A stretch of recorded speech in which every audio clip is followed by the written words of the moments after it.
अस्मद्गुरुभ्यो नमः। अस्मत्परमगुरुभ्यो नमः। अस्मत्सर्वगुरुभ्यो नमः। श्रीमते रामानुजाय नमः। अस्मद्गुरुपरम्परायै नमो नमः। जाग्रत्स्वप्नसुषुप्तिविधिनयनक्षोभस्य योनास्पदम् यस्मिन्नस्य मुपैत्ययं सुरनरप्रायः प्रपञ्चो विलः यस्मिन्नव्यवहारयायदये भेदो न सन्दृश्यते सोऽयं ज्ञानघनश्च विमलः कैवल्यतेजोमयः यश्चैतन्यघनः स एव तु गुणैरावेष्टितः संविशन् नानारूपविभेदवेशरचनास्तहदास्नामोहितः बाह्यं स्वाप्नमनस्तमप्यनुभवन्तीनः सुषुप्तो क्वचित् कालेनात्मनि तात्विकीं कष्टदुरीयां अस्मद्गुरुभ्यो नमः। अस्मत्परमगुरुभ्यो नमः। माण्डूक्योपनिषदि द्वितीयखण्डस्य अन्तिमो मन्त्रः, पञ्चमो मन्त्रः। चतुर्थपादस्य निरूपणं, तदेव तुरीयस्य पादस्य निरूपणम्। अस्य तुरीयः पादः, चतुर्थः पादः कः इति चेत् परमात्मा वासुदेवः। अतः तस्य निरूपणं करोति। जाग्रत्स्थानं, स्वप्नस्थानं, सुषुप्तिस्थानम्, अन्तिमं तुरीयं स्थानं वासुदेवस्थानम्।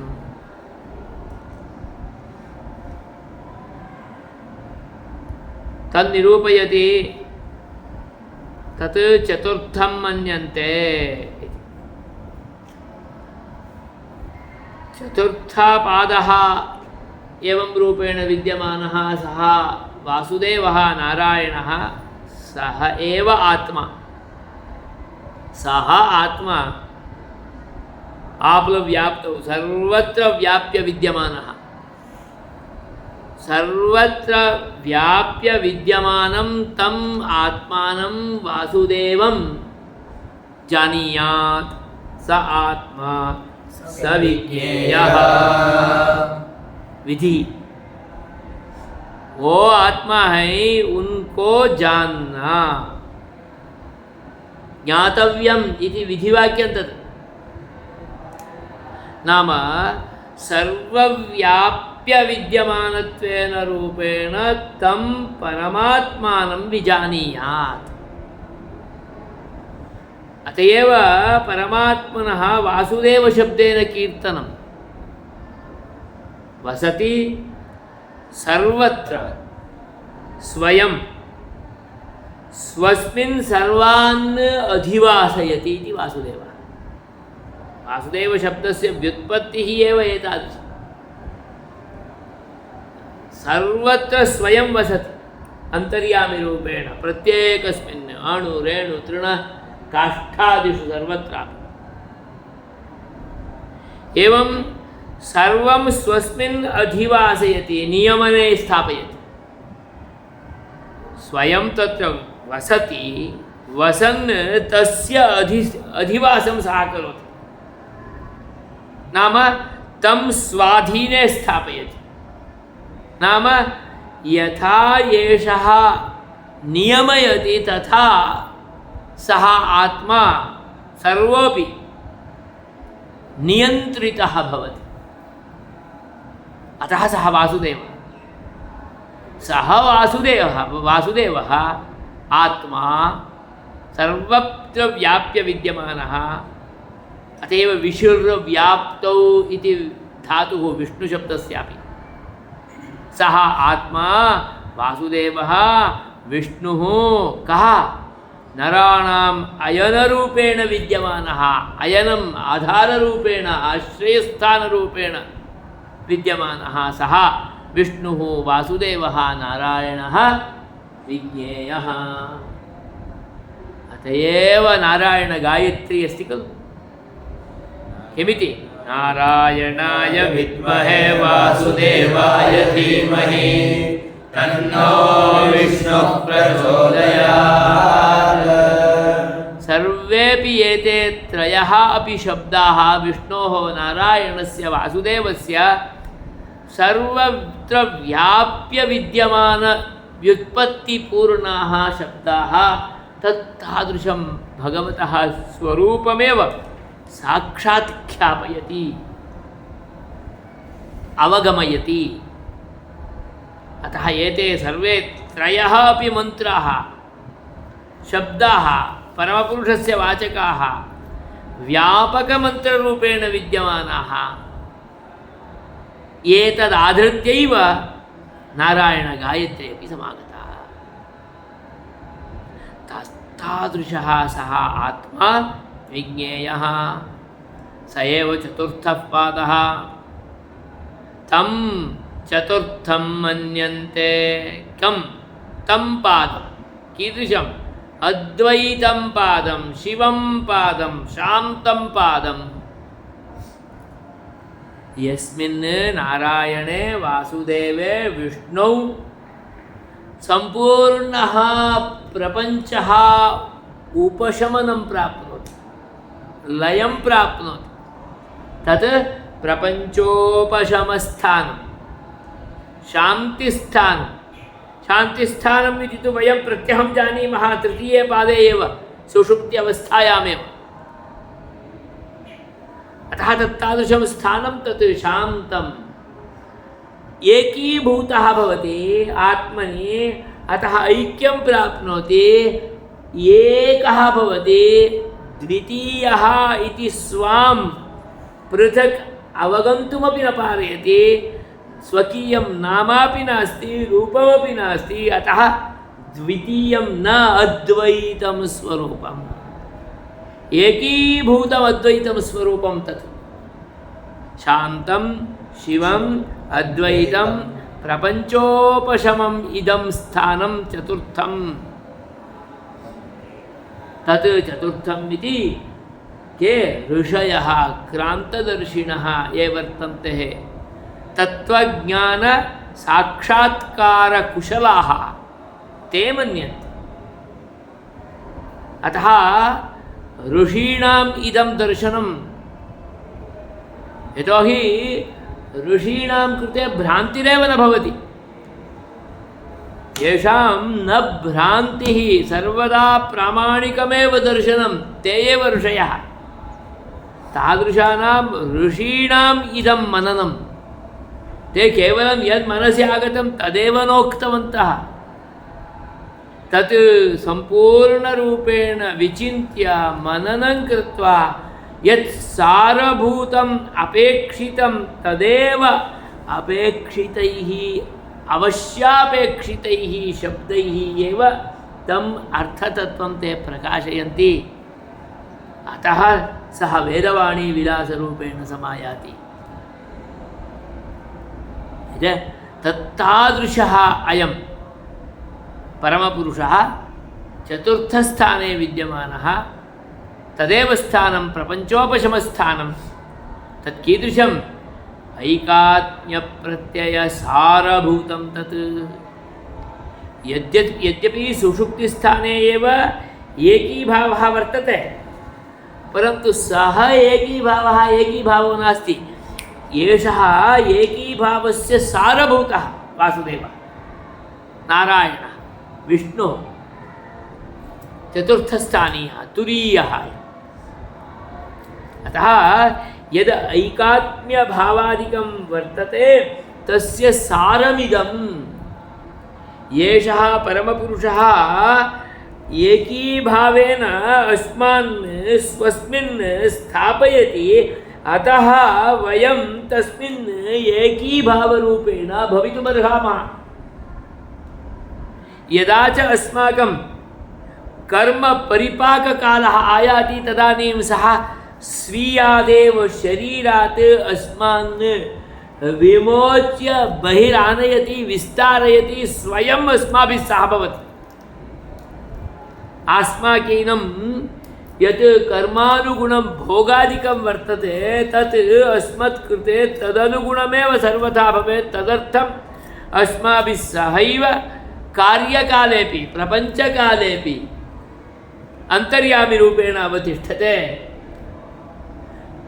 तत्तादृशः अयं परमपुरुषः। अतः ऐकात्म्यप्रत्ययसारमिदं स्वरूपं तुरीयं स्वरूपम् अव्यपदेश्यम्। एतत् वाचाम् अगोचरम्। एतदीयं एतत् तुरीयं यत् स्वरूपम् ऐकात्म्यप्रत्ययसारं वर्तते तत् वक्तुं न शक्यते। यतोहि अहमपि तस्मिन् एकीभूतः। अहं बहिर्नास्मि। प्रपञ्चोपशमस्थानं तत् सूक्ष्मं स्थानं, नाम रूप किमपि नास्ति। यदा प्रपञ्चसृष्टिः तदानीमेव मत्कृते नाम रूपम् इत्यादिकं तदानीं वक्तुं शक्नोमि। परन्तु तुरीय अवस्थायां तु वक्तुमपि न शक्नोति। अतः इदं स्वरूपम् अवस्थानमस्ति खलु, तत् तुरीयम् अवस्थानं तत् व्यपदेष्टुम् अयोग्यं, तत् अव्यपदेश्यम्। अव्यपदेश्यम् अलक्षणम् व्यपदेष्टुं किमर्थं न शक्यते? चिन्तयितुं न शक्यते। अतः यदि अहम् एतद्विषयकं चिन्तनं कर्तुं शक्नोमि तदानीम् एतद्विषये घण्टापरिमितमपि प्रवचनं दातुं शक्नोमि। यदि चिन्तनं न शक्यते तर्हि प्रवचनं न शक्यते। अत एव प्रवचनं न शक्यं, व्यपदेशः न शक्यः, यतोहि तद्विषयकं चिन्तनं न शक्यं। केवलं वाचामगोचरं न, मनोवागगोचरं तत् वाङ्मनसागोचरम् इत्येव खलु उच्यते। तत्तादृशम् इदं तुरीयं स्वरूपम्। अस्य चिन्तनं किमर्थं न कर्तुं शक्यते इत्येतत् अस्य एतदेव लक्षणं स्वरूपम् इति निश्चितं नास्ति। अलक्षणं तत्। तस्य किं ज्ञानं स्वरूपं, किं जीव एवञ्च अचेतनं स्वरूपं तस्य, एवं एतद्रहितं स्वरूपम्, एतद्विरहितं स्वरूपं, सूक्ष्मं स्वरूपम् अथवा स्थूलमेव स्वरूपम् इति किमपि तदीयं स्वरूपम् इदम् इत्थम् एतादृशम् एतावत् इति लक्षयितुं न शक्यते। अतः अलक्षणम्। अलक्षणत्वात् इदमित्थमिति लक्षणस्य अभावात् चिन्तयितुं न शक्यम्। अचिन्त्यत्वात् अव्यपदेश्यम्। तत्तादृशम् इदं परमपुरुषस्य प्रपञ्चोपशमं स्वरूपं, वासुदेवस्वरूपं, सूक्ष्मस्वरूपं, आत्मस्वरूपं, परमात्मस्वरूपं तद् विज्ञेयम्। अलक्षणम् अग्राह्यं, ग्रहणमपि न शक्यते। लक्षणमस्ति चेत् गृहीतुं शक्नोति। गोः किं लक्षणम् इति चेत् शास्त्रादिमत्वम् इति लक्षणम् उच्यते। तदानीं ग्रहणं शक्यं। गृह्यते चेत् लक्षणं वक्तुं शक्नुमः। किमपि वस्तु अत्र गौः शास्त्रादिवत् वस्तु एकं शृङ्गवात्, शास्नावत्, तिर्यग्वत्, चतुष्पात् एवं किमपि गृह्यते तर्हि तस्य लक्षणं शक्यम्। एतद् गृहीतुमपि न शक्यं। परब्रह्मतत्त्वम्, आत्मतत्त्वम् अग्राह्यम्। अग्राह्यत्वाद् अलक्षणम्, अलक्षणत्वाद् अचिन्त्यम्, अचिन्त्यत्वाद् अव्यपदेश्यम्। तादृशम् इदं परं ब्रह्मस्वरूपम्, आत्मस्वरूपम्। कुतः अग्राह्यं? व्यवहारयोग्यं नास्ति। गौः इति व्यवहारयोग्यं भवति चेत् तस्य लक्षणमिदं। तस्य ग्रहणं पश्यतु, गृह्णन् वर्तते। ओ तत्र लक्षणं किम्? एतल्लक्षणं न भवति, एतल्लक्षणं न भवति, कुत्र अतिव्याप्तिः, तत्र अव्याप्तिः, अतः इदमेव लक्षणं भवति इति निश्चेतुं शक्नोति। व्यवहारयोग्यमेव नास्ति। किमर्थं? नाम नास्ति, रूपं नास्ति, ऐकात्म्यप्रत्ययसारं स्वरूपं तत्, प्रपञ्च उपशमरूपं सूक्ष्मं स्वरूपं तत्। कारण सर्व कार्य कारणस्वरूपं तत् अतः तत् गृहीतुमपि न शक्यं व्यपदेष्टुमपि न शक्यं व्यवहर्तुमपि अशक्यं अतः स्पष्टयति अव्यवहार्यं व्यवहारः किमर्थं न शक्यते द्रष्टुं न शक्यते अतः केनापि इन्द्रियेण बाह्येनापि इन्द्रियेण अन्तरिन्द्रियेणापि तत् ग्राह्यं न भवति द्रष्टुं न शक्यते साक्षात्कारः नास्ति इदम् इत्थम् एतादृशं रूपम् इति भवति चेत् तत् साक्षात्कारार्हम् अस्तु चक्षुषा न भवति चेत् श्रोत्रेण जानामि श्रोत्रेण न भवति चेत् घ्राणेन वा अन्येन वा दिव्यगन्धेन वा तम् आघ्राणामि इति स्यात् तदपि न भवितुमर्हति यतोहि अदृष्टं तत् अतः तत् चतुर्थं तुरीयमस्ति खलु तत् अदृष्टम् अव्यवहार्यम् अग्राह्यम् अलक्षणम् अचिन्त्यम् अव्यपदेश्यम् ऐकात्म्यप्रत्ययसारं प्रपञ्चोपशमं शान्तं शिवम् अत्यन्तं मङ्गलकरम् अद्वैतं स्वरूपमिदं द्वैतीभावरहितं स्वरूपं तत् अस्तु अद्यावधि आत्मा तु ज्ञानस्वरूपः इत्युक्तं खलु तद् ज्ञानेन तद् अवगन्तुं शक्यते खलु ज्ञानमेव स्वरूपं ज्ञानघनः इत्यादि रूपेण अपि उक्तं तद् भवितुमर्हति वा इति चेत् तद् भवतीव भाति परन्तु तदपि न तदेव इति वक्तुं न शक्यते अतः स्पष्टयति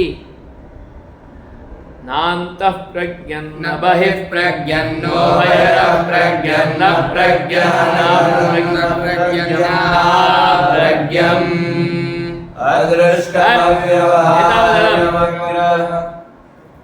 एतस्य कृते अन्तः प्रज्ञा बहिः प्रज्ञा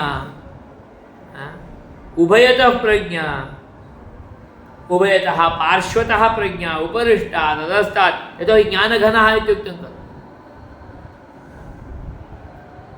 प्रज्ञानघनमपि न तादृशम् इदम् आत्मस्वरूपं किमर्थमिति चेत् तत् एतदेव एतस्य स्वरूपम् इदम् इत्थम् एतावत् इति व्यपदेष्टुमपि अनर्हं तत् तत्तादृशमेव स्वरूपं तस्य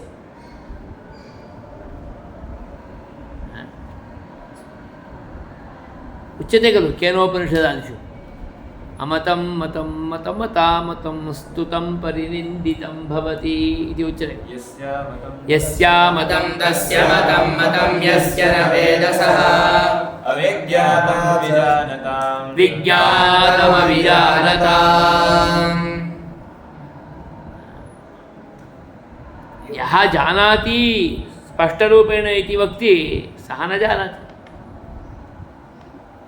क्योंकि परम ब्रह्म तत्व पूर्ण रूप में इदम इत्थम इति स्पष्ट रूपेण अवगन्तुमेव शक्यं नास्ति यतोहि तावत् विस्तृतं तत् आप जानने के लिए प्रयत्न करेंगे तो भी कोई भी एक अंशतः एव तदीयं स्वरूपम् अवगन्तुं शक्नुवन्ति यहाँ एतस्य स्वरूपं स्पष्टरूपेण इदम् इत्थम् एतावत् इत्येवं रूपेण अवगन्तुं न शक्यम् इति जानाति स एव जानाति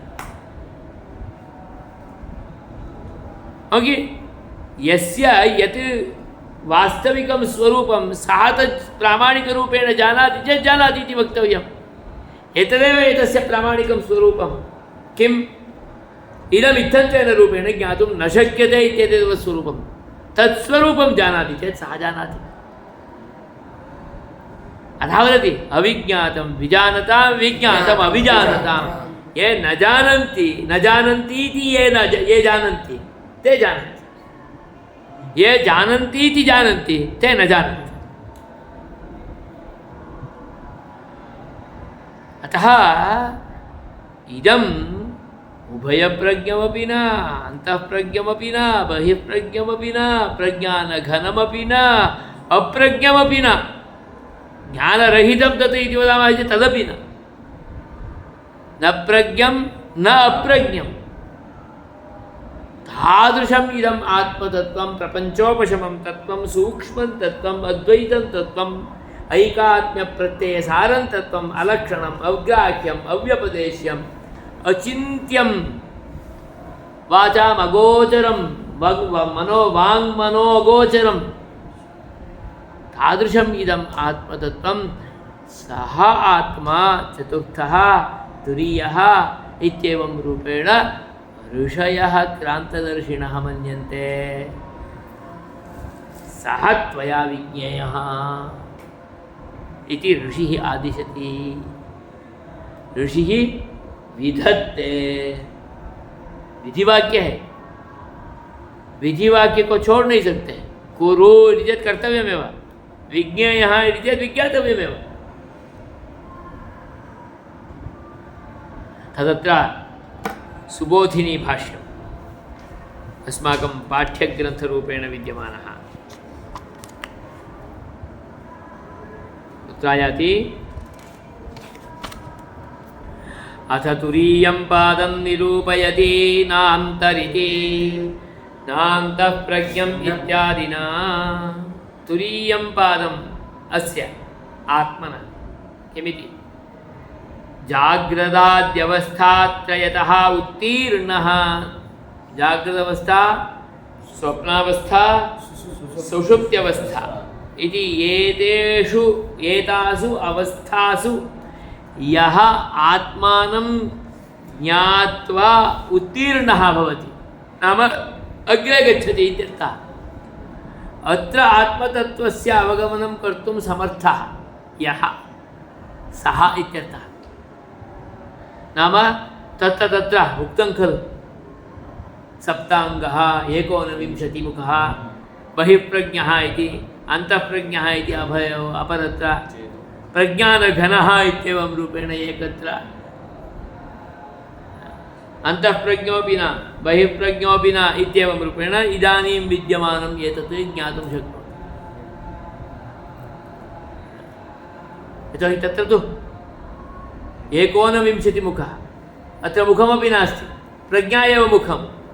कुत्र? सुषुप्तौ। इदानीं तदपि नास्ति, प्रज्ञा अस्ति, प्रज्ञा अस्ति इत्यपि न जानाति, एवं रूपेण ऐक्यं प्राप्नोति। अतः ऐकात्म्यप्रत्ययसारं प्रपञ्चोपशमम् इति एवं रूपेण भवामः। अत एव वयम् अस्माकं प्राग्जन्म किम्, अनाद्यविद्या कस्मादारब्धा, किमपि वयं न जानीमः। यतोहि परमात्मनि तस्मिन् तदीये स्वरूपे एकीभूताः, ऐक्यं प्राप्ताः, अद्वैतभावेन आस्म। अतः ज्ञातुं न प्रभवामः।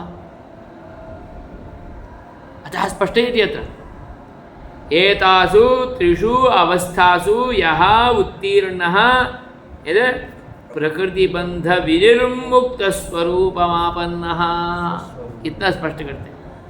ये तीनों अवस्था में प्रकृति संबंध है। जागृत अवस्था, स्वप्नावस्था, सुषुप्ति अवस्था में भी है। यहाँ ये ना प्रपंच संबंध है, परंतु प्रपंच संबंधम पूर्ण रूपेण विनिर्मुक्त स्वरूपमापन्नः, प्रकृति संबंध विनिर्मुक्त स्वरूपमापन्नः यः तुरीय स्थाने विद्यमानः सः चतुर्थः प्रत्यगात्मा, चतुर्थः पादः प्रत्यगात्मा, सः चतुर्थः पादः इति उच्यते। तस्यास्य स्वरूपं विशिनष्टि। चतुर्थपादे विद्यमानस्य अस्य प्रत्यगात्मनः स्वरूपं किमिति चेत् ऐकात्म्यप्रत्ययसारं स्वरूपं, वासुदेव संबंधे विद्यमानः तादृशं स्वरूपमिति। यहाँ भी बोलते हैं ना कभी कभी, इसको तो बाहर कुछ पता नहीं चलता है, एकांत में भगवान में ही, उसमें ही एकला रहने वाले, क्या बोलते हैं उसको, अलगारी साधु। अलगारी महान, अलग आकारः यस्य सः अलगारी, अलग अलग स्वयं एक भाव से रहने वाला, बाहर कुछ पता नहीं चलता है। प्रकृति संबंध विनिर्मुक्तः, विनिर्मुक्त स्वरूपमापन्नः चतुर्थः पादः।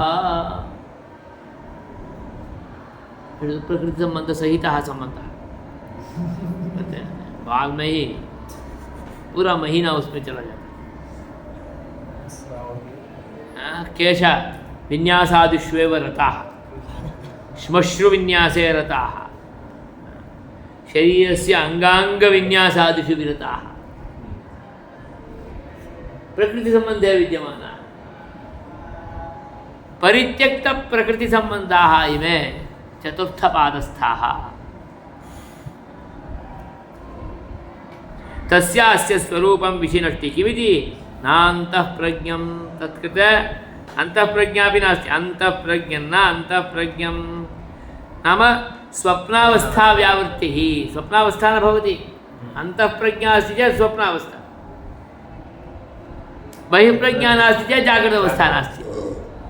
न अंतःप्रज्ञः न स्वप्नावस्था न बहिःप्रज्ञः नाम न जागृतावस्था। जागृतावस्थस्य प्रत्येकं विश्वतैजसाच्च व्यावर्त्य दार्ढ्याय पुनरुभयतो व्यावर्तयति। नान्तःप्रज्ञं न बहिःप्रज्ञम् इत्यनेन उभयव्यावृत्तिः अभूत्। तथापि तत्र वैश्वानररूपेण भवेद् वा तैजसरूपेण भवेद् वा इति चेत्, यतोहि द्वितीये पादे तैजसः, प्रथमपादे वैश्वानरः, तदपि न इति दृढरूपेण उपपादयितुं वक्ति। नोभयतः प्रज्ञं, कभी कभी अंतःप्रज्ञ, कभी कभी बाह्य प्रज्ञा, कभी कभी वैश्वानर, कभी कभी तैजस, ऐसा हो सकता है क्या? नहीं, वो भी नहीं। न उभयतः प्रज्ञः दार्ढ्याय तदुपपादयति, कथमपि तदुभयं भवितुमेव नार्हति इत्युपपादयितुं नोभयतः प्रज्ञम्। तो लेशतोपि तत्संबंधो न भवति। जागृतावस्था संबंधः, स्वप्नावस्था संबंधः तन्न भवति, परन्तु सुषुप्त्यावस्थायां प्रज्ञा संबंधः अस्ति। अतः स्पष्टम् इति पश्यन्तु, लेशतोपि जाग्रद्दशया संवलिता स्वप्नदशा वा काचिद् विलक्षणा व्यावर्त्यते नोभयतः प्रज्ञम् इत्यनेन। उभयतः प्रज्ञं न इति किमर्थम् उच्यते पुनः अपि चेत्, जागृतावस्था के साथ थोड़ा संबंध, या तो स्वप्नावस्था के साथ तो थोड़ा तो संबंध रहेगा ना, तदुभयमपि न। लेशतोपि तयोः द्वयोः अवस्थयोः संबंधः एतस्य चतुर्थावस्थायां स्थितस्य प्रत्यगात्मनः कृते न भवत्येव। स्वप्न ही नहीं आता है तो दुस्वप्न का बात कहाँ? सभी अभ्यास अवस्था, साधनावस्था होगा तो वो होगा, साधनावस्था नहीं, उस तो पार लिए। बोलते हैं ना कभी कभी, मुझे तो ऐसा चिंतन स्वप्न में भी नहीं आता है, ऐसा बोलते हैं। ऐसा सोच है इसका, बिगाड़ सोच, ऐसा डांटते हैं ना, ऐसा बोल। कभी कभी आपको भी डांटते हैं। अतः लेशतोपि तत्संबंधो नास्ति इति दृढयितुं नोभयतः प्रज्ञम् इत्युक्तम् इति वा स्वीकर्तुं शक्यते। लेशतोपि जाग्रद्दशया संवलिता स्वप्नदशा वा काचित् विलक्षणा वा न भवति। यः प्रज्ञानघनः प्राज्ञः, प्रज्ञानघनः कः? सुषुप्तः। अतः सुषुप्तावस्थस्य सुषुप्त्यवस्थः उक्तः ततो व्यावृत्तिमाः न प्रज्ञानघनं न प्रज्ञं प्रज्ञानघनमपि नास्ति प्रज्ञः अपि नास्ति स्वप्नावस्था अपि न इति पूर्वमेव उक्तम् इदानीं तु वक्ति सुषुप्त्यवस्थावस्थः अपि न एवं तुरीयावस्थायां विद्यमानः साक्षात् परमपुरुषे परमात्मनि एव ऐक्यमापद्य विद्यमानः उसके बिना दूसरा सोच ही नहीं होता है सा एव अवस्था अखंड भगवत परायण अवस्था अपने को भी नहीं जान सकते अपना खाना पीना नहीं मालूम होता है उनको किसी कोई खिलाएंगे तो खाएगा क्योंकि शरीर है कोई सुलाएगा तो सोएगा कोई जप माला हाथ में देगे तो ऐसा हिलाएगा नहीं तो वो भी नहीं जानता है इतना ऐकात्म्य तुरीयावस्था परमयोगी तस्य चित्तवृत्तौ खण्डता एव नास्ति अखण्डः अतएव उच्यते सः शब्दः अत्यन्तं गभीरः गम्भीरार्थसूचकः शब्दः अखंड भगवत्परायणः हमारा तो अखंड प्रपंचपरायणता वर्तते उसके बिना कुछ समझ नहीं होता है कभी कभी बीच में भगवान आके जाते हैं ऐसा ठक ठक एक ही भेद है सः अखंड भगवत्परायणः वयम् अखंड प्रपंचपरायणः जगत्परायणः वयमिति अहमपि मामपि समेत्य वदामि अतः चिंता मास्तु किसी को थोड़ा ऊंचा नीचा हो सकता है परंतु सभी प्रपंचों पर परायण ही है इसलिए एक एक मार्क आ जाता है कभी कभी ऐसा वो हंसते हंसते बोले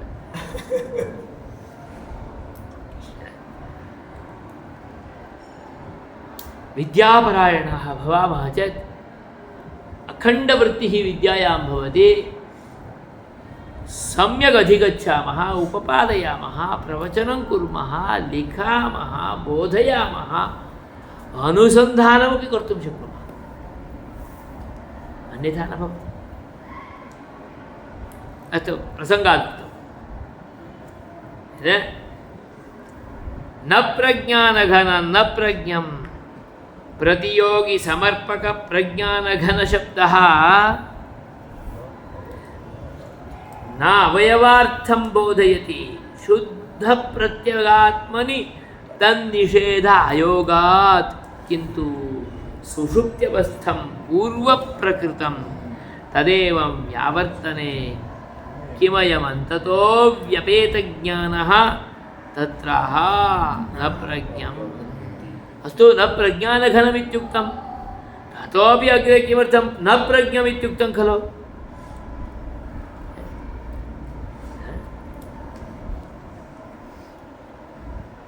प्रज्ञानघनम् इत्युक्तं किं नास्ति प्रज्ञानं नास्ति इति खलु उच्यते तदेव न प्रज्ञानघनम् इत्युक्तं प्रज्ञानघनं नास्ति इति चेत् किं नास्ति प्रज्ञानघनं नास्ति प्रज्ञानघनं नास्ति इति कथनेन प्रज्ञानघनम् आगतं खलु इति प्रतियोगी समर्पक रूपेणापि प्रज्ञानघन शब्दः तत्र वर्तते अतः तत्तादृशस्वरूपः सः इति चेत् पुनः सुषुप्तिरेव आगच्छति अतः तत्र तदपि नास्ति इति अस्मत् कृते स्पष्टरूपेण प्रतिपत्तिः भवेत् अतः शुद्धप्रत्यगात्मनि प्रज्ञानघनता प्रतियोगिरूपेणापि भवितुं नार्हति तत्तादृशं सुषुप्त्यवस्थानमपि अत्र न इति व्यावर्त्य अस्मत्कृते उपपादयितुं प्रोक्तं न प्रज्ञम् इति ज्ञम् इत्यस्ति खलु ज्ञानं ज्ञानस्वरूपम् इत्याकारकं ज्ञानं गुणः इत्येवं रूपेण अदपि नास्ति तदा नाम स्वां स्वकीयं ज्ञानमपि किमपि सः अवगन्तुं न पारयति। अखंड भगवतपरायण को जाके क्या आप ब्रह्मज्ञानी हो ऐसा पूछेंगे तो भी उसको समझ में नहीं आएगा, क्योंकि वो ब्रह्मज्ञान में है, उसके अलावा बाकी सोच नहीं पाए, उससे बाहर ही नहीं आ पाता है, इसलिए अखंड है। बाहर आ गया, मेरा वचन समझ लिया तो खंड हो गया। अतः न अवगन्तुमेव पारयति, किंचिदपि न अवगन्तुं पारयति। तादृशी सा वृत्तिः। अतः न प्रज्ञम् इत्यपि उपपादनीयमापतितम्। अतः न प्रज्ञानघनं न प्रज्ञम्। तर्हि प्रज्ञमेव न इति चेत् ज्ञानं नास्ति इति स्वरूपं वा तत्र इति चेत् ज्ञानमस्ति, अखण्डं ज्ञानं वर्तते, एकविषयकं वर्तते, अद्वैतरूपेण वर्तते, शान्तरूपेण वर्तते, शिवरूपेण वर्तते। शिवरूपेण वर्तते, मङ्गलरूपेण वर्तते इति कथं ज्ञायते इति चेत् तादृशस्य अखण्डभगवत्परायणस्य महायोगिनः दर्शनमात्रेणैव अस्मत्कृते मङ्गलं भवति। अतः तत् शिवम्। तद्दर्शनेनैव कः वयं कदाचित् तादृशयोगिनः दर्शनं कुर्मः, तेनैव अस्मत्कृते मङ्गलं भवति। अस्माकीन चित्तवृत्त्यादिकं सर्वं शान्तं भवति। अत्यंत शांत योगी को एक बार दर्शन करे तो हम भी शांत हो जाते है ना। घर में बहुत हल्ला मचा रहा है बच्चा, तो उसको गुरु के पास ले जाएंगे, ले जाते ही उसको देखते ही उसका शांत हो जाता, गप चुप, वहाँ उसका रंग नहीं विचलित होता है, कुछ भी नहीं बोला, उपशांत हो जाता है। सामान्य साधु, सामान्य गुरु, सामान्य ब्राह्मण के पास ही ऐसा है तो साक्षात अखंड भगवतपरायण योगी, न प्रज्ञन नाप्रज्ञम ऐसा स्वरूप में रहने वाला, उसके पास तो शांत होगा ही, हम भी शांत हो जाते, इनका भी मार्ग बढ़ जाता है।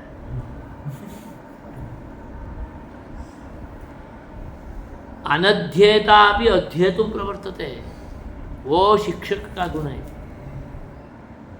ऐसा शिक्षक का शिक्षा होनी चाहिए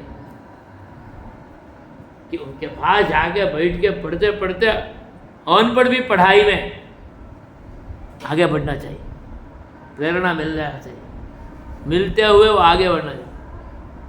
1 मार्क वाला 25 मार्क पर पहुंच जाना चाहिए। एवं सह अखंड भगवत्परायण वृत्तौ विद्यमानः अत्यन्तं पूर्णरूपेण शान्तः, शान्तचित्तस्य तस्य कटाक्षेण येषोऽपि उपशान्तः भवति। शिवम् अद्वैतम्, अतः स्पष्टम् इति पश्यन्तु, तत्राह न प्रज्ञविति, प्रज्ञं न, तर्हि किं ज्ञानं स्वरूपरूपेण नास्ति, तर्हि किं जानाति, सर्वं जानाति, अतः सर्वज्ञमित्यर्थः। अत्र अग्रे स्पष्टयति, न प्रज्ञं नाप्रज्ञम्, अप्रज्ञमपि न इति चेत् सर्वं जानाति, अप्रज्ञं न इति चेत् किं ज्ञम् इत्यर्थः। किं ज्ञं, सर्वं ज्ञं, सर्वस्यापि ज्ञानं तस्मिन् अस्ति, अतः सर्वज्ञमित्यर्थः। न प्रज्ञमिति चेत् कोऽर्थः, सर्वज्ञः इत्यर्थः। ज्ञानमेव नास्ति इत्यपि न इति चेत् सर्वज्ञः, तत् स्वरूपम् आत्मस्वरूपं प्रत्यगात्मस्वरूपं तुरीयावस्थं सर्वज्ञस्वरूपम्। सर्वं जानाति तथापि अखण्डरूपेण तस्मिन् वर्तते, अखण्डरूपेण तस्मिन् वर्तते, अतः सर्वं जानाति, यतोहि तदेव सर्वं। समझ में आ गया? अदृष्टमिदं स्वरूपं चक्षुराद्यगोचरं, केवलं चक्षुः इत्येव न, चक्षुरादि इत्युक्तम्। अदृष्टं चक्षुषा श्रोत्रेण घ्राणेन रसनेन त्वचा वा द्रष्टुम् अशक्यमिदम् अदृष्टम्।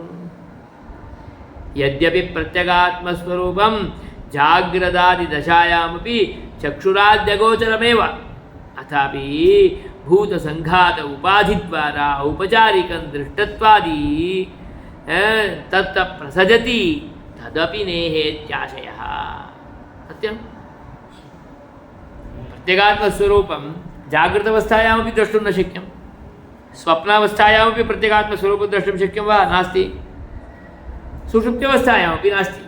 यद्यपि अदृष्टमेव तदपि स्वरूपं, परन्तु तुरीयावस्थमिदम् अदृष्टम् इत्येवं रूपेण किमर्थं प्रोक्तम् इति चेत् स्वप्नावस्थायां जागृतावस्थायाम् अपि भूतसङ्घातादिसम्बन्धेन, भूतसङ्घातरूप एतत् शरीरादिसम्बन्धेन मामहं जानामि, मामहम् अवगच्छामि, मामहं पश्यामि, बोलते हैं ना? क्या आप मुझे बोलते हो? मैं मुझको नहीं जानता हूँ क्या? मैं तो जानता हूँ, मैं देख रहा हूँ भाई मुझको इति खलु वदामः। परन्तु प्रपञ्च भूतसङ्घातादिसम्बन्धेन दर्शनादिगोचरता कदाचित् भवतीव भाति, परन्तु एतस्यां तुरीयायां चतुर्थायाम् अवस्थायाम् इदं तादृशभूतसङ्घातादिसम्बन्धेनापि द्रष्टुं शक्यं न भवति। स्वप्न में भी होगा, बोलते हैं मैं मुझको देखा हूँ स्वप्न में, आज वहाँ आया था। भूतसङ्घातादि संबंधेन स्वप्न दर्शन अभूत्। सुषुप्त्यावस्थायां मुझे ही सुख का आनंद हुआ भाई, नींदर का, इसी शरीर से हुआ। इसी जागृत अवस्था में आके बोलते हैं सुषुप्ति के बारे में।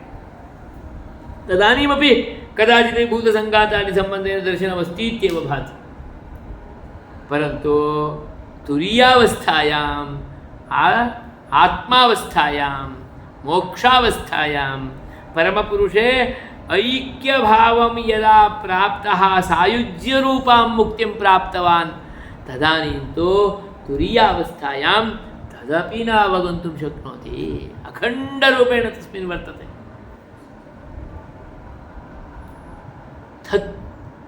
थकान ही नहीं होगा भगवान में रहने से। अभी हम जागृत अवस्था में हैं अथवा कोई भी स्वप्नावस्था जैसा में है, इसलिए मंदिर का सेवा हमें थकान लगता है, बोलते हैं ना 3-4 घंटा हो गए, इतना कौन सेवा करते हैं। कभी कभी वहाँ तक पहुँच जाते हैं, जागृत अवस्था का पूरा नीचे में आ जाते हैं। मंदिर का सेवा इतना करवाया तो तनख्वाह भी इतना देना चाहिए ना। अभी तो यहाँ नहीं, ब्रह्मचारी है, परंतु मंदिर का सेवा में पहुँचते हैं ना बाहर, तब ऐसा कृत्य हमारा हो जाता। अतः स्पष्ट इति एतस्याम् अखण्डपरायणवृत्त्या विद्यमान अवस्थायां तत्तादृशं किमपि न भवति। जितना उसमें लग जाते हैं, एक हो जाते हैं, उतना थकान नहीं होगा, श्रम नहीं होगा, कम नहीं रहेगा। सिंपल है। पढ़ाने में हम उतर जाते हैं, आपका भी मुखुजा भाव जाके कुछ संतोष मिल जाता है, समझ रहे हैं ऐसा, तो थकान नहीं रहेगा। नहीं तो थकान लग जाएगा। 6 मिनट में क्लास पूर्ण करना पड़ेगा, कल जैसे। आज तो ऐसा नहीं, क्योंकि सोते नहीं है, इतना आकर्षण से, इतना विकसित मुख से सुन रहे हैं, हंसते हंसते स्वीकार कर रहे हैं।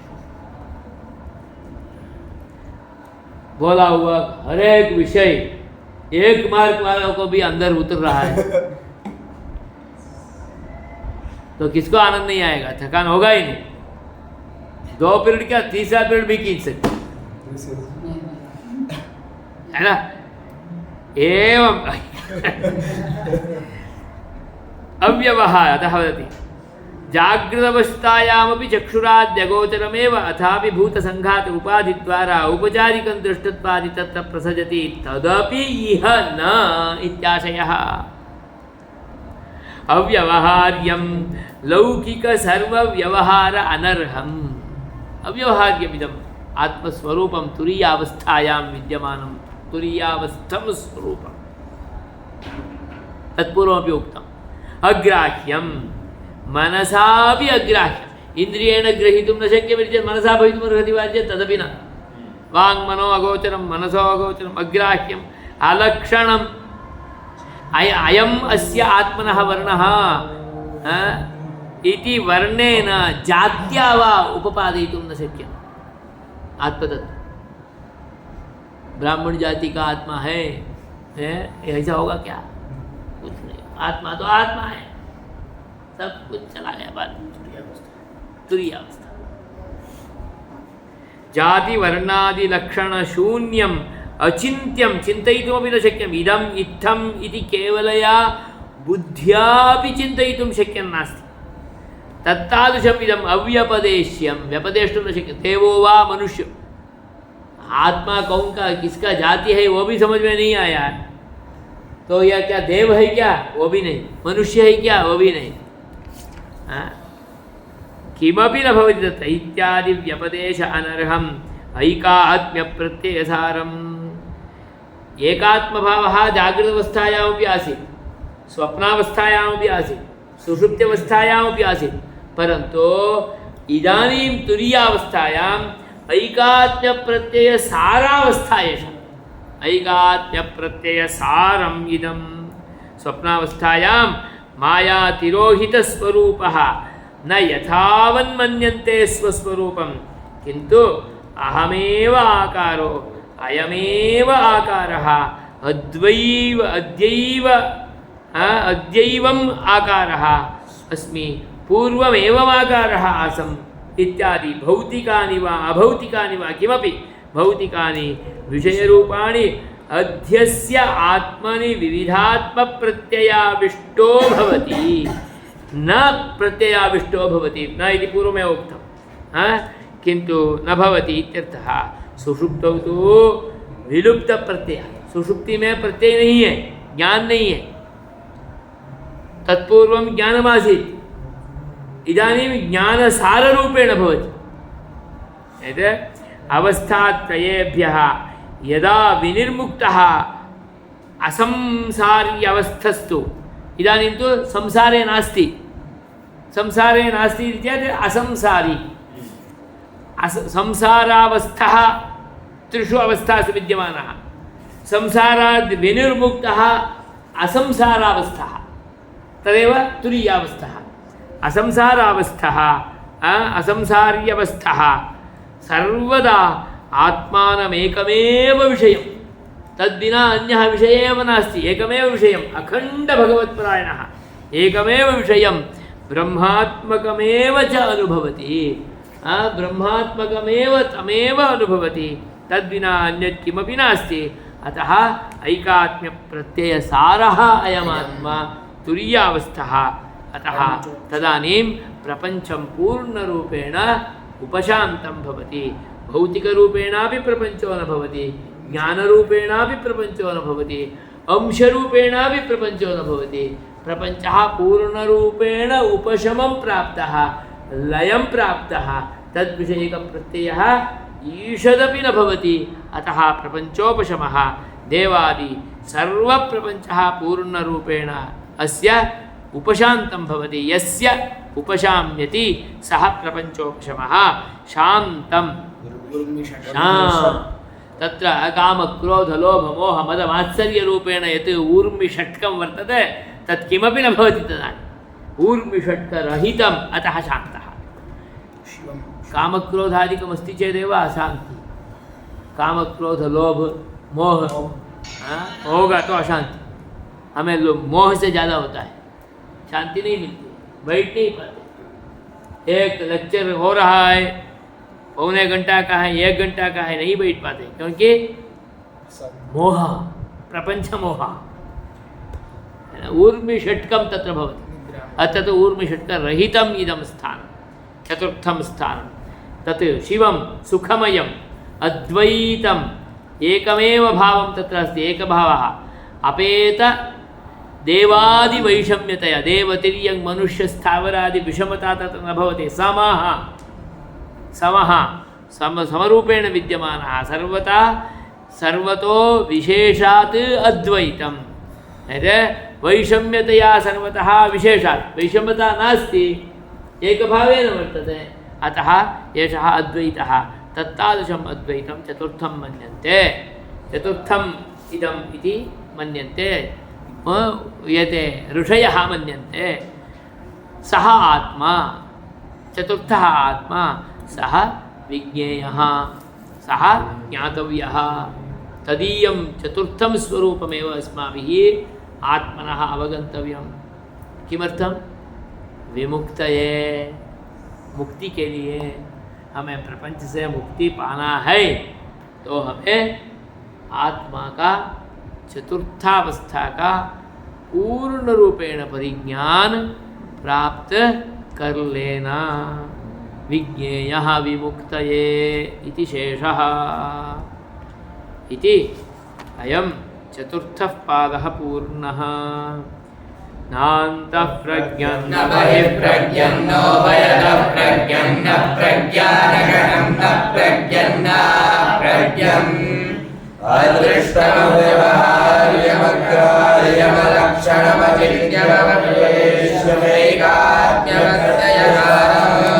प्रपञ्चोपशमं शान्तं शिवमद्वैतं चतुर्थं मन्यन्ते